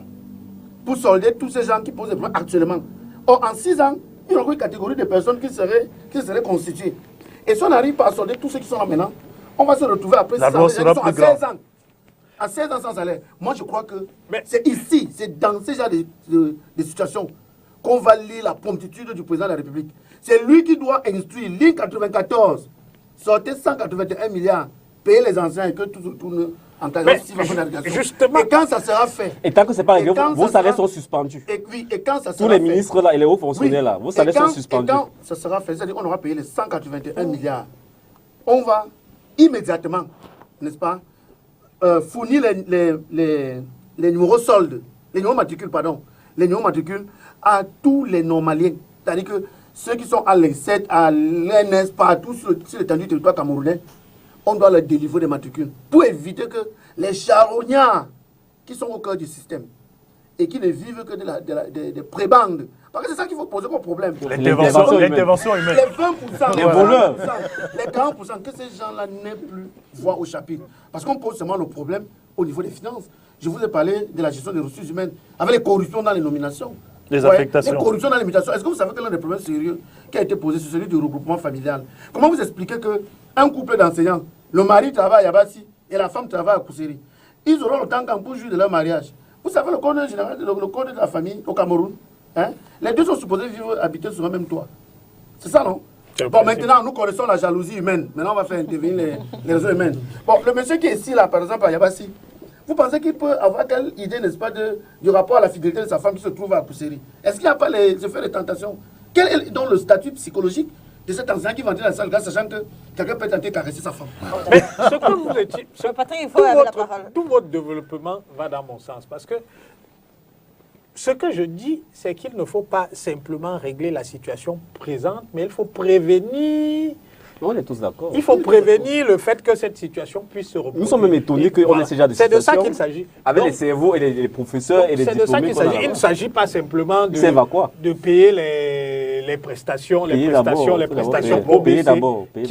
Non, je dis il ne s'agit pas seulement de payer les prestations de l'OBC. Il faut trouver une solution qui soit une solution durable. De sorte que dans 10 ans, qu'il n'y ait pas une nouvelle génération de syndicalistes qui se retrouvent sur les plateaux pour nous dire on a des collègues qui sont à 6 ans sans salaire. C'est de ça qu'il s'agit. Donc, il faut soyons d'accord donc sur la conclusion principale. Il faut trouver une solution durable. Il faut payer ces gens. On paye d'abord. Donc, on avait dit la semaine dernière, payer, on n'a pas payé. Ce n'est pas normal. C'est vrai. Il faut payer. C'est-à-dire, on attend la ministre, si elle nous écoute, et ses collègues des finances. Demain, il faut que les gens aient l'argent du bac. Mais, moi, je souhaite, si le gouvernement est sérieux, et surtout si le président, il existe encore, il écoute, qui nous dise... Le Cameroun est gouverné, qui nous dise que je vous donne 2 mois maximum pour résoudre ce problème. Et tant que vous n'aurez pas résolu ce problème, vous n'aurez plus de salaire. Et ceux qui viendront vous remplacer au bout de 4 mois, eux aussi, s'ils ne résolvent pas, ils n'auront pas de salaire. Je crois qu'il faut mettre les gens dans les conditions de ceux qui sont censés servir pour qu'ils comprennent leurs conditions. D'accord. Je crois, il m'a coupé. Oui. Je crois que... Et c'est ça dans un pays normal. Oui. Et c'est concret. Il me semble. Et tous les débats techniques là, concrets là, seront discutés en commission. Il me semble que le MINFI et la MINESEC ont pris des engagements pour que certaines prestations soient soldées. J'espère que si elles ne l'ont pas... la semaine passée. Non, je dis, j'espère que si elles ne l'ont pas été cette semaine qui s'achève, qu'elles le seront la semaine prochaine. Mais parce ça fait un engagement de plus. Et il y avait les enseignants qui soient respectés. Bon. Donc c'est pas nouveau. Parce que quand nous sommes en situation de crise, et c'est ce qui est un peu déplorable, c'est vrai que les procédures administratives peuvent faire traîner, mais à quoi bon donner un délai, sachant que les procédures administratives ne permettront pas de respecter pendant la semaine? Vous dites à des personnes déjà dans des situations compliquées, alors on va prendre des dispositifs pour que cette semaine se soit réglée, sachant qu'il y a des procédures administratives. Et on ne le fait pas, on va se retrouver avec une nouvelle semaine où les enfants n'auront pas droit aux enseignements. Et puis ça érode un peu la confiance. Et oui, et ça dilue justement le caractère ou alors l'esprit de confiance qui a peut-être prévalu pendant ces négociations. Et moi j'ai vu, Leïla, j'ai vu une note du ministre de la fonction publique et de la réforme administrative. Il adressait justement à votre collègue Amidou. Écoutez, la note date du 24. C'est forcément depuis le début de la grève avec le relais des réseaux sociaux. Et au-delà du ministère de la fonction publique et de la réforme administrative, est-ce qu'on a l'impression que dans les départements ministériels, on ne veille pas, on n'a pas des mécanismes d'alerte pour sillonner et voir des situations difficiles, contraignantes qui existent? C'est des Camerounais quand même. Regardez un monsieur comme celui-là. Il a fallu qu'une situation comme celle-là arrive 10 ans après pour que le ministre se rappelle. Je ne parle pas de la personne du ministre, mais du ministère, qui est une structure administrative qui fonctionne depuis plus de 10 ans. Vous avez des personnes... C'est ça qui fait problème. Parce que les hommes passent à la tête de ces institutions, mais les institutions et la continuité de l'administration. Depuis 10 ans, on n'a pas pris en compte. Il y en a un autre là, 28 ans. Vous voyez, il y a un autre qui vit d'un cancer et qui souffre. C'est à chaque fois que les réseaux sociaux vont faire ce type de relais qu'on aura les sorties des ministres. Le ministre, en l'état actuel, peut dire « Ok, c'est une situation que j'ai trouvée ». Mais la continuité de l'administration impose qu'on ait un suivi sur un certain nombre de dossiers. Surtout que ça dépasse même le simple cadre fonctionnel. Ça devient une problématique humaine. L'humanité de nos gestionnaires. On va sortir de ce sujet avec vous, Raoul Lomoupi. Est-ce que vous êtes optimiste pour la suite? Je veux dire, Patrick Essian-Dombo disait tout à l'heure que chaque fois qu'on a un mouvement de soulèvement qui frôle certaines échelles, on trouve des solutions. Et avec on a trop souffert, on a vu justement le soutien, voilà, on a trop supporté, pardon, on a vu le soutien de sensiblement... On a trop supporté la souffrance. On a vu le soutien de sensiblement toute la société, et les journalistes, et les hommes politiques, et les avocats, et même les influenceurs. Est-ce que vous êtes optimiste pour la suite, pour la fin? Je crois que tout ce que vous avez listé là devrait nous permettre d'être optimistes, mais en vérité, c'est une question qu'il faut poser au président de la République, parce que c'est à lui de nous dire si nous devons être optimistes ou pas. Les cartes sont entre ses mains. Vous voyez, les citoyens ont élu une seule personne, c'est le président de la République, qui vient nous dire clairement, hein, est-ce que nous avons le droit d'être optimistes?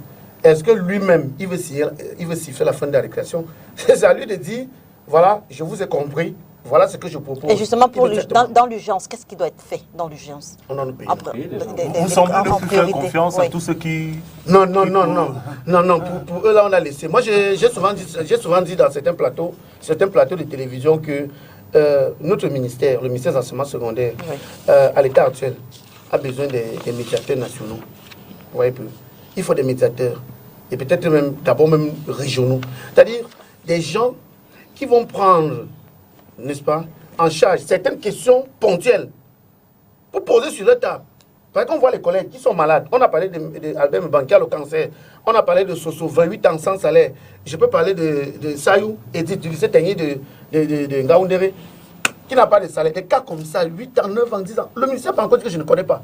Mais si on a des médiateurs, locaux, ce sont des personnes qui peuvent être reconnues par le ministère, qui ont la capacité, le pouvoir de récupérer ce genre de dossier et de poser ça sur la table du ministre afin que cela soit traité, n'est-ce pas, ici et maintenant. Si cela n'est pas fait, je vous assure qu'on va se retrouver dans les mêmes choses que le docteur Rifo est en train de dire, les questions humaines. Et pour finir, moi j'ai dit, mesure pérenne, le chef de l'État doit signer le décret d'application du statut particulier des enseignants. Qui attend depuis 2005, je crois. Qui attend depuis 2000. 2000. Oui. Le chef de l'État, le chef de l'État doit penser son casting pour lancer les états généraux de l'éducation. Parce qu'aujourd'hui, on se plaint des salaires, on se plaint des conditions de travail, mais on doit se plaindre même des contenus d'enseignement. Et il n'y a que les états généraux de l'éducation. Je veux rappeler que le dernier en date, c'était en 1995. Il n'y a que les états généraux de l'éducation qui peuvent poser ces problèmes sur la table et voir de manière définitive comment c'est traité. Non, rapidement, je veux lancer une alerte parce que j'ai vu des individus mettre en garde des enseignants en disant que si ces derniers continuent leur protestation, ils vont s'en prendre à eux. Ce sont les gens qui veulent laisser en héritage la moto à leurs enfants. Et moi, je tiens à d'abord, interpeller les autorités parce que voilà des gens qui menacent publiquement des citoyens qui exercent le droit à la grève de façon pacifique, de façon pédagogique et en plus c'est fondé. Il faut que ces individus soient interpellés. Et la deuxième chose, je les mets aussi en garde parce que je crois que si ils ont le malheur de passer à l'acte et on apprend qu'il y a des enseignants qui ont été agressés par ces individus, je crois que les autorités sont là, ils sont témoins et ils devront mesurer toutes les conséquences que ça va entraîner. C'est inacceptable. En toute sincérité, Léla, sur cette question, malheureusement, il faudrait qu'on reconnaisse qu'il y a beaucoup de manipulations dans ce type de circonstances. C'est déplorable quand même qu'on en arrive à ce niveau. Mais je pense que pour que le caractère noble de cette démarche des enseignants, qui va servir à toute la République, ne puisse pas être étouffé, écorché par ce type d'agissement, il est préférable que les enseignants se concentrent sur leur démarche qui me semble plus structurée, plus organisée et à même de porter des fruits pour toute la nation. Donc il est préférable de se concentrer sur ces objectifs et de laisser en marge ces actions que je considère beaucoup plus compliquées. Et on parle de cette fièvre du remaniement qui monte. Le chef de l'État tient en haleine l'opinion en faisant perdurer le suspense autour d'une réorganisation de l'équipe qui l'accompagne. Patrick Rifouet, est-ce qu'il y a une nécessité de remanier à l'heure actuelle? Bon, écoutez, Léla, moi, quand j'ai reçu... Franck, oui,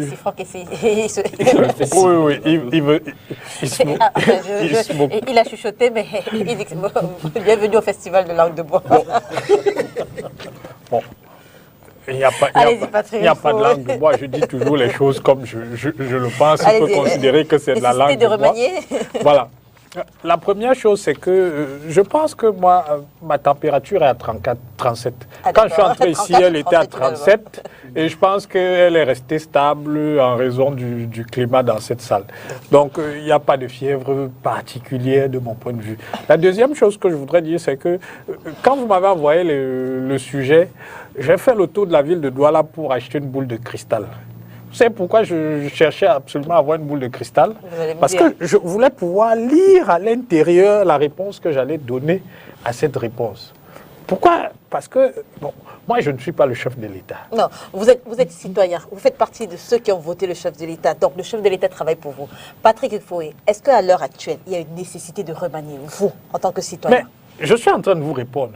Moi, je ne suis pas le chef de l'État. Pour dire que vous n'aviez pas besoin de boule de cristal, c'est vos observations personnelles. Peut-être que si j'avais une boule de cristal, j'aurais consulté Madame Ima et elle m'aurait dit, bon, le chef de l'État va remanier la semaine prochaine. Non, pas va remanier. Patrick, vous comprenez très bien la question que je pose. Je suis persuadée que vous savez exactement ce que je demande.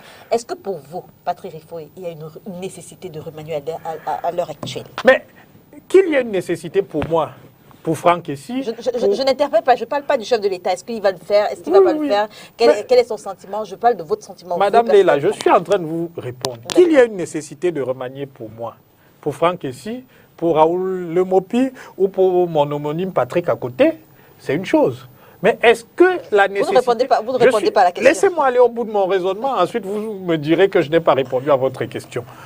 Maintenant, nous, on peut considérer, à la lumière des informations dont nous disposons, de la lecture que nous avons de la situation et des événements, nous pouvons estimer à juste titre qu'il faudrait remanier. Est-ce que vous estimez? Bon, même quand bien même j'estimerais, je pense que ça ne changerait rien à la situation. Maintenant... Vous voulez donner raison à Franck ici? Non, pas du tout.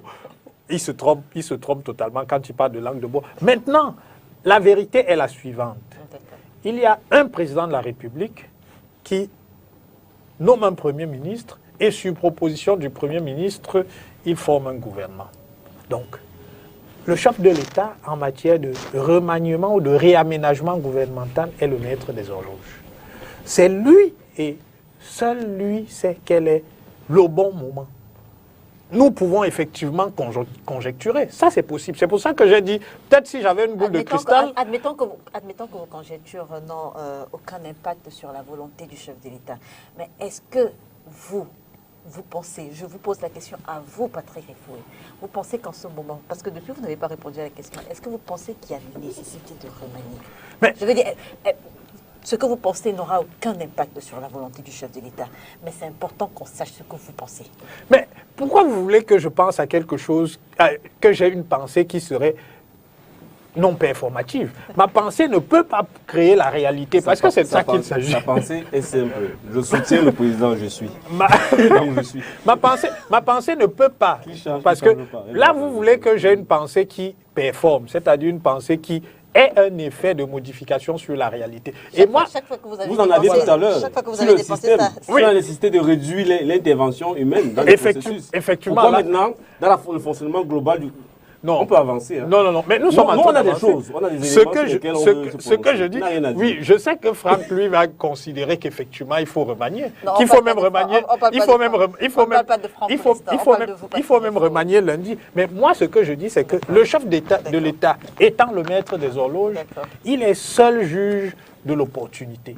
Peut-être que les Camerounais ont un certain nombre d'attentes, mais pour le moment, le chef de l'État ne juge pas utile de remanier. Donc, il faut attendre. Je pense qu'il réaménagera ou il remaniera son gouvernement quand il considérera que le moment est arrivé de le faire. Je ne veux pas me m'étendre en conjecture sur est-ce qu'il aurait dû déjà le faire, est-ce qu'il va le faire demain ou après-demain, parce que je ne maîtrise pas le calendrier. Il est le seul maître de ce calendrier. Franck, et c'est avec vous justement, on retrace dans le contexte dans lequel intervient ce débat, je veux dire, le dernier réaménagement en date, la CAN, le Covid. Oui, en fait, je crois qu'il y a plusieurs déjà indicateurs qui montrent que cette fièvre-là, elle existe, pas au niveau du peuple, parce que les attentes du peuple sont ailleurs, mais au niveau au moins de tous ceux qui se considèrent comme potentiels ministrables ou qui sont des bénéficiaires de potentiels ministrables ou des ministres actuels. Monsieur Rifo ne peut pas se prononcer parce qu'il n'est pas dans l'analyse qu'il peut faire un ministrable, et peut-être il est proche de quelqu'un qui est ministre ou qui est ministrable, donc il ne peut pas dévoiler les cartes ici, donc vous comprenez un peu sa gêne. Mais il y a des indicateurs concrets. D'abord, c'est une tradition au Cameroun. C'est-à-dire que quand on passe déjà 2 ans avec un gouvernement, de façon récurrente, cette rumeur commence à être activée. Parce qu'il faut savoir que M. Paul Biya, je me rappelle avant le remaniement du 4 janvier 2018, entre 82 et 2018, il avait utilisé, je crois, environ 599 personnalités comme ministre. Il avait remanié, je crois, plus de 30 fois les gouvernements. Donc, ça installe vraiment une période de tous les 2 ans. Donc, c'est un cycle plus ou moins informel, mais qui est installé dans les esprits et qui participe des usages. La deuxième chose, c'est qu'il y a des indicateurs un peu, peut-être anecdotiques, mais qui sont concrets. C'est-à-dire le nombre de voyages au village, chez les marabouts, pour avoir la bénédiction, non, des communautés qui doivent envoyer des lettres par courrier confidentiel à la présidence pour dire que maintenez tel ou bien enlevez tel pour nous représenter notre coin. Ça a augmenté. Nous sommes des acteurs politiques, on a aussi des antennes, peut-être pas dans tout le pays, mais dans plein d'endroits, de grands bassins importants. Donc ça a augmenté. Vous avez, comment je vais dire ça, les réunions nocturnes, les tractations, un ensemble de choses qui, à travers les journaux à gage, là, se déploient, on accélère la lutte. Je crois aussi qu'il y a le fait que depuis au moins 18 mois, cette question est sur la table. Maintenant, moi, je voulais, d'un point de vue à la fois philosophique et de principe, vous amener, vous qui faisiez l'opinion, qui organisez le débat public, à renverser un peu la table. Parce que si je m'en tiens à la posture de M. Rifoué, le chef de l'État, le maître des horloges, ils nous ont conceptualisé l'affaire de temps du président. Donc le pays avance au rythme du président. C'est antidémocratique par essence. Je crois que le temps qui doit prévaloir, c'est le temps du peuple. C'est le temps des exigences populaires. Donc on ne peut pas être dans des situations où le peuple attend des réactions, attend des mesures, attend des politiques pour résoudre des problèmes urgents et brûlants. Les gens viennent nous répondre que non, c'est au président dans sa grande sagesse et selon ses intérêts et son urgence à lui de décider. Donc je crois qu'une des choses qui devra changer dans les années à venir, c'est un gouvernement, c'est des élus qui sont vraiment à l'écoute des populations. Et si on était à l'écoute des populations, on ne serait même plus seulement dans le remaniement ou dans un nouveau gouvernement. On serait peut-être même dans la refondation de l'État. Parce que là, où nous sommes arrivés aujourd'hui, ce n'est plus simplement des ajustements, des changements de personnalité, le jeu de chaises musicales auquel on assiste, mais c'est une refondation à la fois de l'État et de la gouvernance dont il est question. Patrick Christian Dobo, comment est-ce que vous analysez le suspense entretenu par le chef de l'État finalement autour de cette attente avec des membres du gouvernement qui baignent dans une totale incertitude sur leur maintien ou non? Écoutez, on peut d'une part d'abord relever cette attente ou bien cette fièvre, plus ou moins construite aussi, il faut le dire, par des éléments légitimes. Tout à l'heure, Franck parlait d'une certaine tradition qui n'a peut-être pas de fondements légaux, mais des habitudes qu'on a vues.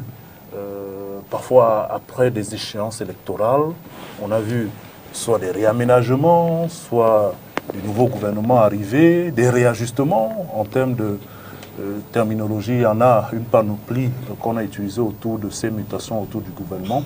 Donc oui, on peut avoir des traditions plus ou moins légitimes, construites à dessein par certains acteurs du pouvoir ou de l'opposition, qui font penser que notre pays devrait s'attendre. D'abord, c'était avant la CAN, et maintenant, tout semble avoir été arrêté pour raison de CAN dans notre pays et remis après CAN. D'ailleurs, lorsqu'on parlait tout à l'heure de la grève des enseignants, tout le monde semblait dire que le pays s'arrête de respirer pendant la CAN et tout va reprendre après la CAN.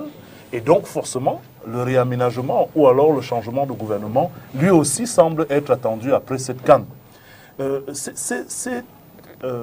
Cette considération légitime, sans fondement légal, peut aussi avoir un autre regard, qui lui ne sera pas aussi légal, mais qui pourrait s'apparenter aux exigences de fonctionnement d'une démocratie, où à chaque changement de coloration ou à chaque mutation électorale, on a envie de voir les tenants du gouvernement refléter la cartographie des résultats à peu près qu'on a eu lors des échéances électorales. Dans le cas du Cameroun, le parti au pouvoir continue de garder ses majorités, mais on voit qu'il y a bel et bien des figures nouvelles qui se dégagent. Il y a, comme on a envie de dire, des chamboulements à l'intérieur même de l'appareil du parti qui légitimement laissent transparaître des aspirations nouvelles, des personnalités qui pensent que du fait de leur poids politique ou de la capacité qu'elles ont eue à influencer les résultats dans les zones électorales qui sont les leurs, pourraient tout au moins aspirer à faire partie du cercle restreint de ceux qui dirigent les affaires gouvernementales. Donc, on peut le regarder comme ça. Cela pourrait justifier ces attentes. Et puis, il ne faut pas aussi oublier le contexte dans lequel notre pays a vécu. Ces 5 dernières années, peut-être même la décennie, on a quand même surfé au rythme d'un certain nombre de scandales autour de la gestion des fonds Covid, autour de cette canne qui, de manière assez régulière, a offert un certain nombre de scandales, d'invectives. Et après, certains s'attendaient à ce que le gouvernement soit en quelque sorte un gouvernement sanction ou un gouvernement qui reflète justement ces échéances électorales. Malheureusement, il faut surtout le dire, Patrick Riffaut le disait tout à l'heure, il y a peut-être l'agenda du président, le temps du président, et lorsqu'on observe la manière avec laquelle le président a fonctionné jusqu'ici, on peut bien dire que c'est encore une autre phase qui démontre à chaque fois que nous nous avançons malheureusement, n'est-ce pas, dans, j'ai envie de dire, des exercices qui sont très loin d'être la réalité. On est dans des spéculations. Chaque fois qu'on parle de ces possibilités de remaniement, en réalité, on ne peut que rester dans la spéculation. Quelles que soient les analyses que nous faisons, nous allons rester dans la spéculation parce que l'agenda de cette mutation appartient au président. Et malheureusement, légalement, il n'est tenu nulle part de faire un réaménagement à tel ou tel période. D'accord. Sur la même question, est-ce que le moment est opportun? On peut répondre par oui et par non. Oui, si on considère tous les frasques, n'est-ce pas, causés par bon nombre de personnes qui font partie du gouvernement du président Paul Biya, vous avez, n'est-ce pas, listé un ensemble, n'est-ce pas, de ces frasques-là. On se serait attendu que le remaniement vienne comme un remaniement sanction, comme M. Dobo est en train de dire. Mais il y a aussi une dimension communautariste. Vous savez que la gestion de l'État aujourd'hui au Cameroun, c'est, bon, pas seulement aujourd'hui, depuis bon nombre d'années, une gestion communautariste. Vous savez, c'est des segments, n'est-ce pas, identitaires qui ont l'autorité dans certains départements ministériels. À partir de ce moment dont l'État passe pour s'apparenter à... certains ont parlé, n'est-ce pas, d'un gâteau national, d'autres ont parlé, n'est-ce pas, d'un éléphant tiré à la chasse, dont le chasseur, n'est-ce pas, du haut, n'est-ce pas, de la nature de sa proximité avec certains villageois, décide de donner telle quantité de viande à tel et ne donne pas à tel autre. Vous voyez, ce remaniement, si on veut parler avec un peu plus de sérieux maintenant, tel que moi je le perçois, cache aussi les enjeux de gouvernance, parce qu'on veut, bon, moi particulièrement, moi je veux un gouvernement beaucoup plus inclusif. Vous savez que la démocratie est telle que le gouvernement du RDPC a eu à habituer les Camerounais. C'est qu'une fois que tu as gagné les élections, tu rafles toute la mise et vous laissez les autres, n'est-ce pas, leur petit sort. Moi je pense que si le remaniement va venir comme, n'est-ce pas, une sorte de cloche qui va ramener tous les fils du Cameroun autour d'une cause commune, je pense que cela est important. Mais il y a aussi quelque chose qu'on doit relever. Il y a des enjeux liés à cette logique de fin de règne. Peut-être le chef de l'État connaît très bien avec qui il roule et ne mesurant pas très bien le comportement spontané des nouveaux candidats à table du repas. Il peut se dire, je coule avec tous les autres ici. Donc, je ne change rien, on reste comme ça là. Parce que, disons-nous aussi, les choses sont claires. Hein. Un remaniement ministériel, s'il n'est pas bien pensé, dans une logique de fin de règne, peut lever toutes sortes de boucliers. Donc moi je crois que le chef de l'État, n'est-ce pas, surfe aussi sur cette logique-là. Et à défaut, n'est-ce pas, de faire venir des nouveaux candidats à table du repas, comme je l'ai dit, choisir de rester avec les démons qui maîtrisent bien. C'est un peu comme ça que moi je comprends ce dont le remaniement ministériel, c'est à lui de choisir. S'il veut, il remanie. S'il veut, il ne remanie pas. S'il veut remanier pour corriger, nous sommes partants. S'il veut rester avec les mêmes gens qui vont refuser de payer les salaires des enseignants, qu'on continue. Peut-être on va maintenant penser à un type de rapport de force. On va voir jusqu'où ça va arriver. Ok, c'est quand on sait que l'objectif d'une réorganisation gouvernementale est d'apporter un souffle nouveau à l'action gouvernementale. Les précédentes réorganisations, est-ce qu'elles ont tenu cette promesse? Vous parliez de plus de 500 ministres déjà utilisés. Il y a deux pôles toujours à mettre sur la table. Si c'est du point de vue du président, qui est un acteur politique, dont le souci principal est de conserver son pouvoir et de maintenir sa dominance sur l'ensemble de l'espace public camerounais, c'est une chose. Si c'est du point de vue des populations les plus vulnérables, c'est une autre. Parce que le dernier remaniement, par exemple, qui a vu M. Atanganji quitter la présidence pour devenir ministre de l'administration territoriale, avait un but clair, qui était de renforcer la réponse autoritaire, sécuritaire, répressive de l'État en ce qui concerne, d'une part, la crise anglophone et d'autre part, l'ensemble du mouvement politique et social camerounais. Je crois que c'est sur Atanganji que la répression s'est accrue et s'est consolidée.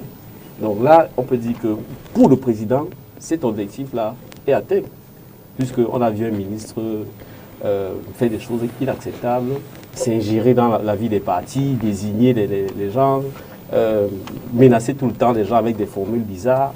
Et où on l'attend, où il faut le vrai ordre, c'est-à-dire dans la République, contre les trafics, etc., on ne le voit pas. Donc vous voyez donc que ce n'est pas son souci. Mais si c'est du point de vue de la population, il y a longtemps que des ministres ne seraient plus là. Déjà, la taille de ce gouvernement-là ne serait pas cette taille-là. On ne peut pas avoir presque 60 ministres. Ça n'a aucun sens. Dans un pays comme le nôtre, je crois que c'est raisonnable d'estimer entre 15 et 30. Ça, c'est une chose. On ne serait pas avec la centralisation qui continue et qui se masque derrière des pseudo-réformes la plus récente issue du grand dialogue national. Parce que c'est ça. Les gens ont besoin d'autonomie. Ils ont besoin que les maires au niveau local aient les ressources et qu'ils puissent gérer au niveau local.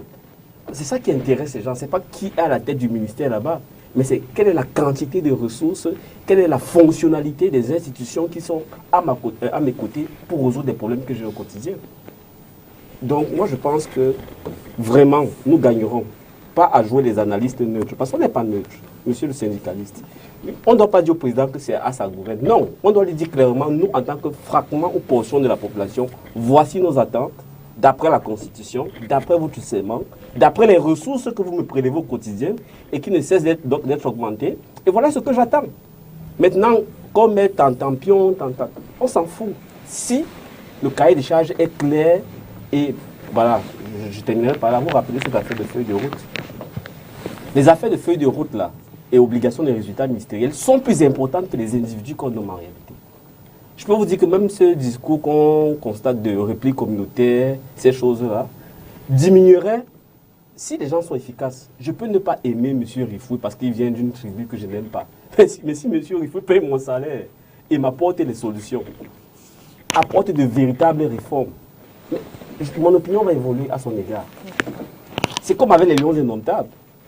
On a beau avoir des préjugés par rapport à certaines communautés, etc. Mais quand des joueurs issus de ces communautés-là font le job et apportent les résultats attendus du public, ils seront célébrés. Donc c'est la même chose qu'on devrait avoir au niveau des équipes nationales, du gouvernement. Pour aller dans le sens de Franck ici, au-delà de tout le processus de réorganisation du gouvernement intervient, on va le dire, à la suite d'une évaluation du plan d'action mis en œuvre et du rendement de ceux chargés d'implémenter cette politique. On est d'accord? Tout à fait. Le 31 décembre, le chef de l'État justement a annoncé la relance de l'opération Épervier. Partant de là, est-ce que vous avez toujours besoin d'une boule de cristal pour analyser la nécessité d'une réorganisation gouvernementale? Écoutez, il y a deux choses que moi je ne lirai pas nécessairement.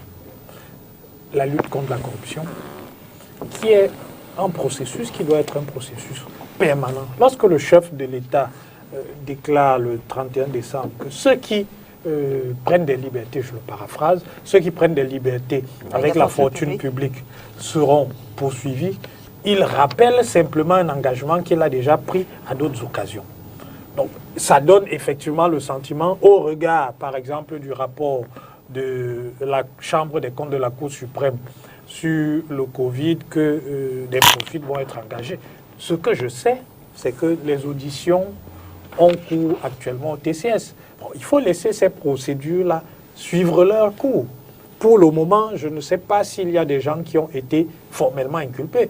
Quand des personnes, ça peut être des ministres ou des hauts fonctionnaires, seront inculpés, la question de leur maintien ou pas en poste se posera. Mais tant que nous en sommes encore au stade des auditions, je dis, ce serait prématuré de vouloir déposer ces individus-là qui bénéficient encore de la présomption d'innocence. Mais on doit être, et je pense que le chef de l'État a toujours été ferme là-dessus. Dans le discours au congrès du RDPC, je crois, en 2011, il rappelait que, quelle que soit votre appartenance ethnique, vos allégeances politiques, vous ne pouvez pas être protégé si vous êtes rendu coupable de légèreté dans la gestion des deniers publics qui vous sont confiés. Et moi, je fais confiance au chef de l'État pour que cet engagement qu'il a pris soit un engagement respecté. Donc, c'est sans préjudice des remaniements qu'il pourrait avoir fait hier ou qu'il fera demain que la lutte contre les atteintes à la fortune publique doivent se faire. Ça ne concerne pas seulement les ministres, ça concerne tous les Camerounais et ça concerne même les personnes privées, parce qu'il n'y a pas que les fonctionnaires qui attendent à la fortune publique. Ça, il faut le dire. Beaucoup de Camerounais qui ne payent pas leurs impôts ou qui payent mal leurs impôts attendent aussi à la fortune publique. Et ceux-là aussi doivent être poursuivis avec la même vigueur que les ministres et les hauts fonctionnaires. Maintenant, la question du remaniement, j'ai déjà répondu là-dessus, je ne reviendrai pas là-dessus. Ça appartient à l'agenda du chef de l'État. Effectivement, il y a des questions d'évaluation, mais c'est lui qui a nommé, qui en dernier ressort évalue ce qu'il a nommé et estime effectivement que les objectifs qu'il les a assignés sont remplis ou pas. À partir du moment où il estime que les objectifs ne sont pas assignés, ou alors à partir du moment où il considère qu'il faut réorienter l'action du gouvernement, il peut choisir de se délester des collaborateurs qu'il a. Pour le moment, il considère que les collaborateurs qu'il a continuent à faire le job. Le jour où il choisira de les libérer. Partant de son annonce le 31 décembre. Mais je vous ai bien indiqué que les deux éléments ne sont pas, c'est-à-dire le remaniement n'est absolument pas lié à la volonté du président de lutter contre les atteintes à la fortune publique. Cette volonté est constante et se fera avec ou sans remaniement. Donc, elle est plutôt inexistante. Elle se fera avec ou sans remaniement. C'est pour ça qu'au jour d'aujourd'hui, des gens sont en train d'être auditionnés au TCS. Allez-y, Bon, la chose qu'on peut véritablement regretter derrière cette fièvre-là, ou alors cette poussée qui semble venir dans l'opinion, qui est, de mon point de vue, aussi une construction à la fois de certains acteurs, caciques même du pouvoir, mais d'autres aussi de l'opposition. Ce qu'on peut regretter derrière cette poussée, cette fièvre de changement, c'est que cela entraîne quand même une espèce de paralysie. Parce que on ne va pas dire que les institutions ne fonctionnent pas. Elles fonctionnent. Mais il faut bien regarder qu'elles fonctionnent avec beaucoup de retenue. Les initiatives sont mesurées. On a comme l'impression que personne n'est sûr de rien. Et dans cet environnement-là, dans ce contexte-là, on voit très bien que les décideurs et les personnes qui sont appelées à gérer ces institutions, ou alors les départements ministériels, se comportent comme des personnes qui, d'un point, peuvent resserrer les taux pour qu'après, ce ne soit pas des bonnes choses qui se déroulent, ou tout au moins ne prennent pas des initiatives qui auraient pu être bénéfiques à l'intérêt public. Parce que tout le monde a peur d'une épée de Damoclès qui planerait éventuellement sur la fonction et le poste. Donc, c'est une situation qui, finalement, il va falloir la dégager. Parce que on regarde l'environnement et le comportement à la fois des acteurs dans le gouvernement ou même des partenaires. Et cela ne se limite pas simplement à l'environnement national. Même les partenaires à l'étranger, même un certain nombre d'acteurs qui pourraient être en relation avec différents départements ministériels, se retrouvent aujourd'hui à avoir de la retenue parce qu'on ne sait pas si la signature de celui qui est en fonction aujourd'hui aura tout au moins sur l'implémentation la même force et la même puissance avec éventuellement un successeur qui, qui arriverait après le remaniement. Il y en a également qui ont la chance, qui pourraient avoir la chance de rester en poste. Mais bien sûr. On a des ministres qui sont. On a des ministres qui sont en poste depuis plus de 10 ans, qui gardent le même poste. C'est clair qu'il y aura toujours. C'est clair qu'il y aura toujours des caciques ou des personnes qui vont réussir à rester en fonction. Mais ce que cela dégage comme synergie de façon globale sur la machine gouvernementale, c'est qu'il y a des maillons de la chaîne qui malheureusement empêchent le fonctionnement et le mécanisme de la chaîne. Et voilà des choses qu'on ne peut pas voir de manière palpable. Ce n'est pas des faits qu'on peut toucher, mais des faits qui ont des incidences sur le fonctionnement global de l'appareil gouvernemental. Franck Essé, sur le cas de ces ministres qui sont en fonction depuis plus de 10 ans. Je crois que ce n'est pas normal. Ce n'est pas normal, surtout lorsque ce n'est pas relié à une quelconque évaluation de leur performance par rapport aux populations.